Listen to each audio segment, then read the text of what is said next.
প্রথমে বললে কোন কারণে আসতে চাও, তারপরে বললে সত্যি কারণটা কি, অর্থাৎ কোন কারণটা বললে আমি তোমায় আসতে দেবো না।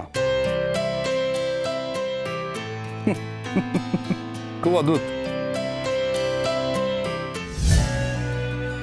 আচ্ছা, তার মানে তোমার অ্যাডমিট কার্ড হারায়নি, তাই তো? স্যার পাচ্ছি না এটা ঠিক, কিন্তু আমি ঠিকমতো খুঁজেও দেখিনি। আসলে আমি যদি আপনাকে বলতাম যে আমি অন্য দরকারে আপনার কাছে যাব, তাহলে আপনি আমাকে আসতে দিতেন না, তাই অ্যাডমিট কার্ডের কথাটা বললাম স্যার। তবে এটা ঠিক স্যার যে আমি অ্যাডমিট কার্ডটা পাচ্ছি না, আমি কিন্তু মিথ্যে বলিনি। তুমি কিন্তু ভারী অদ্ভুত মেয়ে। প্রথমে বললে কোন কারণে আসতে চাও, তারপরে বললে সত্যি কারণটা কি, অর্থাৎ কোন কারণটা বললে আমি তোমায় আসতে দেবো না। খুব অদ্ভুত।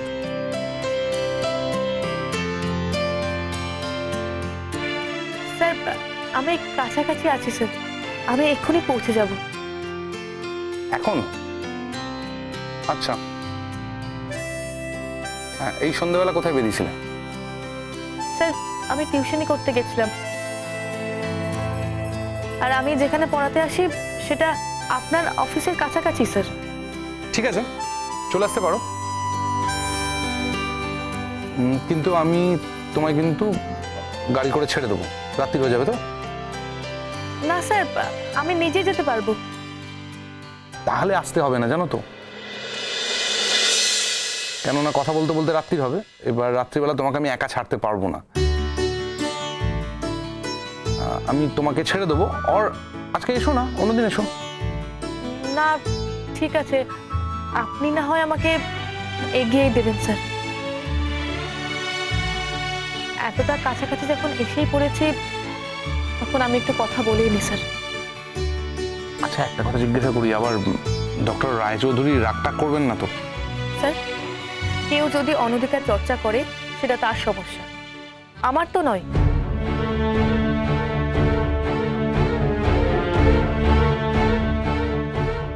স্যার আপনি আমাকে পৌঁছে দিতে যেতে পারেন, আর আমিও আপনার গাড়িতে করে হস্টেল অবধি যেতে পারি স্যার। আমার জীবনের অধিকার আমি কাউকে দিইনি স্যার। একটা কলেজে পড়া মানেই আমার ব্যক্তিগত জীবনের সবকিছু সমর্পণ করে দেওয়া, সেটা কিন্তু নয় স্যার। মনে হচ্ছে টাইম পিরিয়ডটা চেঞ্জ হয়ে গেছে, একদম অগ্নিকন্যার গলা শুনছি আর কি। সে আপনি যতই তামাশা করুন স্যার, আমি যা বিশ্বাস করি আমি তাই বলছি স্যার। ঠিক আছে, চলে এসো।